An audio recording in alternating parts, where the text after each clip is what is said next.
Mari kita sambut pembawa acara kita, Bayu Sutiono.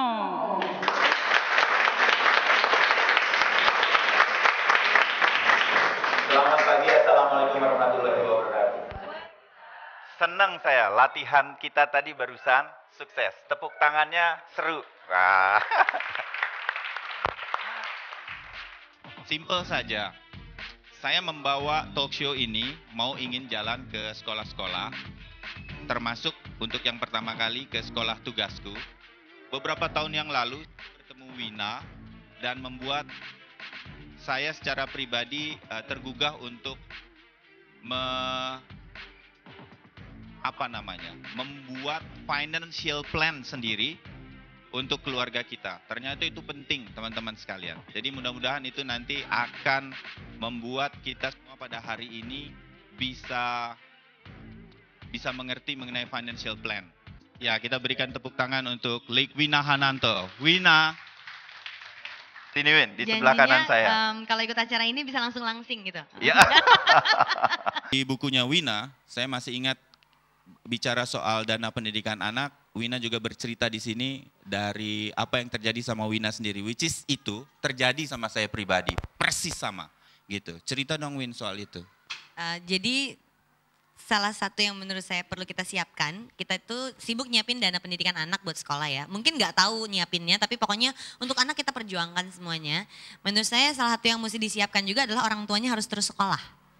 Kita sebagai orang tuanya, saya ngerasa ini ketika anak sekolah, dia belajar apa, oh udah pernah kok, kita juga udah ngerti dulu semua pelajarannya. Tapi enggak, ternyata banyak sekali yang kita harus pelajari lagi. Salah satunya adalah soal keuangan ini.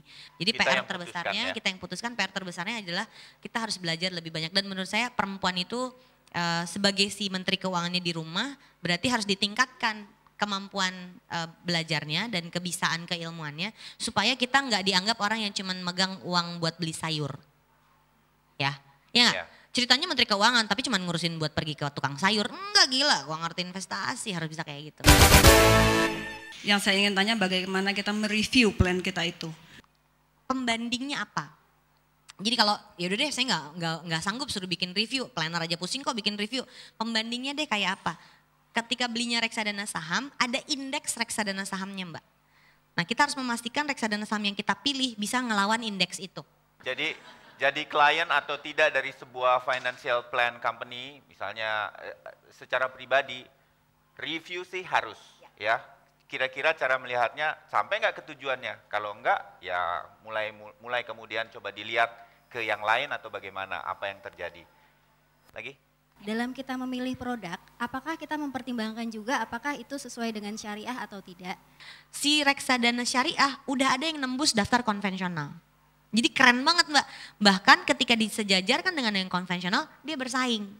Nah artinya kalau memang ada ibu di sini yang saya mau produknya hanya yang syariah, sudah ada reksadana syariah yang bisa nembus daftar konvensional. Jadi nggak ada alasan lagi untuk nggak dipilih gitu loh. Jadi mana saja boleh dipilih ya Win ya, tapi kalau berkaitan dengan keyakinan, ada yang syariah dan ada yang bagus.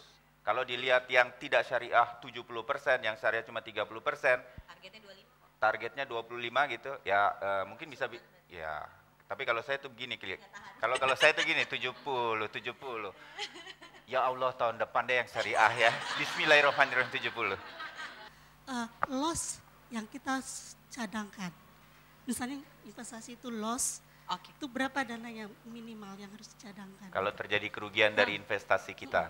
Nah ini tanpa kita sadari walaupun saya setor ke sini dengan sangat rajin, si ini tumbuh sendiri. Jadi kalau ngomongin kita butuh nyiapin loss berapa, komposisinya bagaimana, sebaiknya 50-50. Kenapa? Karena hidup kita dibayarkannya pakai yang lancar.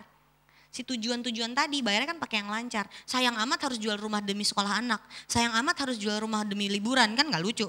Ini biarin aja. Makasih sebelumnya, saya Nesta, Ibu Ligwina, makasih banget. Banyak ilmu yang kita dapat di sini. Alhamdulillah. Alhamdulillah, makanya kita di sini duduk untuk belajar. Produk seperti apa yang sebenarnya kita, kalau saya lebih setuju, kita harus berbagi pos. Ya. Pos investasi, saya setuju dengan program Bu Ligwina.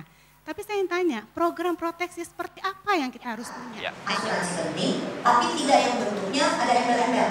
Saya termasuk orang yang percaya asuransi dan investasi dipisahkan. Hitungannya bolak-balik, nggak pernah bisa. Dan begitu ketemu apa, kan nggak bohong.